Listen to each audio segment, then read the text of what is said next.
Good morning, everyone. I am from TSN, class BSTC second year, paper second, विद्यालय संस्कृति प्रबंधन और शिक्षण. We will continue the chapter. Today topic is basis of school. विद्यालय का आधार. एक आदर्श विद्यालय के निर्माण में किन किन बातों का ध्यान में रखा जाना चाहिए या क्या क्या चीजें आधारित हैं, उस बारे में हम चर्चा करेंगे. आइए देखते हैं. विद्यालय की स्थापना अनेक उद्देश्यों की पूर्ति के लिए की जाती है. विद्यालय व्यवस्था एक औपचारिक शिक्षा व्यवस्था को जन्म देती है. ये चीज हमने आगे पहले भी पढ़ी है कि विद्यालय व्यवस्था क्या है, एक फॉर्मल एजुकेशन है जो कि विविध नियमों, सिद्धांतों एवं मूल्यों पर आधारित होती है. इन आधारों को ही विद्यालय के आधार के रूप में माना जाता है.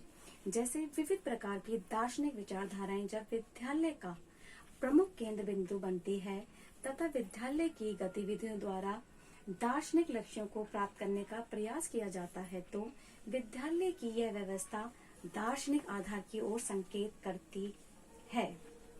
विद्यालय का स्वरूप बहुत ही बड़ा है और बहुत ही व्यापक है. इसका क्षेत्र विद्यालय के द्वारा बालक का सर्वांगीण विकास किया जाता है. बालक का चहुमुखी विकास जो कि है विद्यालय द्वारा ही संभावित है. उसी के आधार पर विद्यालय का आधार भी व्यापक रूप में ही है. और विद्यालय का आधार जो कि है व्यापक रूप में है, इस आधार के रूप में ही हम आगे चर्चा करते हैं. आइए आगे के हम पॉइंट देखते हैं कि विद्यालय के निर्माण में किन किन बिंदुओं को मेन रूप में लिया गया है. हमारा विद्यालय का प्रमुख आधार है पहला, विद्यालय की अधोसंरचना, इंफ्रास्ट्रक्चर ऑफ स्कूल.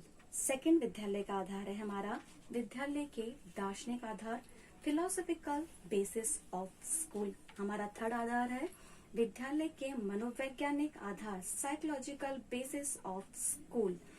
फोर्थ आधार है हमारा विद्यालय के सामाजिक आधार, सोशल बेसिस ऑफ स्कूल. पांचवा है हमारा विद्यालय के प्रशासनिक आधार, administrative basis of school. Six point है हमारा विद्यालय की प्रवेश प्रक्रिया, एडमिशन प्रोसेस ऑफ स्कूल. ये सभी पॉइंट वो हैं जो एक आइडियल विद्यालय के लिए जरूरी है. इन सभी का होना एक आदर्श विद्यालय के निर्माण के अंतर्गत इन सभी का होना अनिवार्य है. इसके एक बिंदुओं की कमी, इसके एक भी आधार की कमी हमारे एक आदर्श, एक आइडियल विद्यालय की हमारी जो सोच है उसको क्या करती है, उसको विकसित या अवरोध कर सकती है.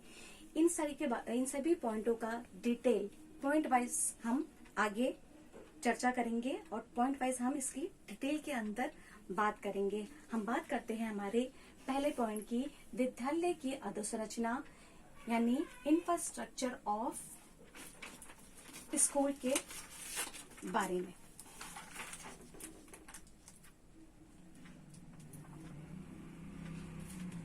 विद्यालय की अधोसंरचना, विद्यालय इंफ्रास्ट्रक्चर ऑफ स्कूल. विद्यालय प्रांगण में बालक जब पहली बार कदम रखता है तो विद्यालय परिवेश उनके लिए पूर्णतः नवीन होता है. बिल्कुल एक नया वातावरण होता है. उसको ऐसा कंफर्ट वातावरण देना जरूरी हो जाता है कि बच्चा वहां पर बिल्कुल सुरक्षात्मक पहलुओं को महसूस कर सके. तो उसी को ध्यान में रखते हुए बताया है इंफ्रास्ट्रक्चर स्कूल का कैसा होना चाहिए. इसके अंतर्गत हम बात करते हैं विद्यालय की अधोसंरचना एक व्यापक प्रत्यय है. इसके अंतर्गत विद्यालय की स्थिति, विद्यालय का भवन, खेलकूद आ गया, उपकरण, डेकोरेशन, साज सज्जा, पेयजल, शौचालय, टॉयलेट आदि की व्यवस्था, फर्नीचर आदि सभी इसके अंतर्गत हमने रखे गए हैं. अतः यह आवश्यक हो जाता है कि विद्यालय की अधोसंरचना का निर्माण सुयोजित ढंग से किया जाए. इसके लिए उपयुक्त स्थान, भूमि, वातावरण आदि का ध्यान में रखना बहुत ही आवश्यक है. इसके अंतर्गत कुछ चीजों को विद्यालय निर्माण के लिए निम्न बिंदुओं का ध्यान में रखना बहुत आवश्यक है. ये बिंदु इस प्रकार हैं. आइए हम बात करते हैं बिंदु के बारे में. पहला बिंदु है हमारा विद्यालय के लिए स्थान का चयन. विद्यालय का निर्माण करते समय उपयुक्त स्थान का चयन किया जाना बहुत ही आवश्यक है. विद्यालय का निर्माण यथासंभव स्वास्थ्यप्रद स्थान पर किया जाना आवश्यक है. घनी आबादी से दूर, खुले स्थान पर स्कूल का निर्माण किया जाना आवश्यक है। हमारा दूसरा बिंदु की हम बात करते हैं, मिट्टी की प्रकृति का चयन तथा निर्माण। विद्यालय को बनाते समय उसके निर्माण में मिट्टी का भी ध्यान रखना पड़ता है। मिट्टी की प्रकृति विद्यालय भवन का पूरा प्रभाव पड़ता है। विद्यालय के निर्माण के लिए छिद्रपूर्ण मिट्टी उपयोगी होती है, क्योंकि इसमें छिद्र होने के कारण वर्षा का जल नहीं ठहरता है। हम हमारे तीसरे पॉइंट की बात करते हैं, दिशा तथा ऊंचाई का निर्धारण। विद्यालय भवन निर्माण के लिए यथासंभव समतल भूमि का चुनाव किया जाना चाहिए। भूमि का ऊंचा नीचा होना हानिप्रद है। विद्यालय किसी पहाड़ी टीले पर नहीं बनाया जाना चाहिए। विद्यालय भवन की दिशा दक्षिण पश्चिम सर्वोत्तम मानी गई है। वापस सुने, विद्यालय भवन की दिशा दक्षिण पश्चिम सर्वोत्तम मानी गई है। इस दिशा में सूर्य का प्रकाश पर्याप्त मात्रा में आ पाता है। हमारा चौथा बिंदु है, भूमिगत जल का प्रबंधन। भूमि स्थित वायु में कार्बन डाइऑक्साइड की मात्रा अधिक होती है, अतः यह स्वास्थ्य के लिए हानिकारक होती है। यदि यह वायु विद्यालय भवन में प्रविष्ट हो जाए तो छात्र गले, नाक आदि के रोग से शिकार हो सकते हैं या कई अन्य भी बीमारियां उन्हें हो सकती हैं।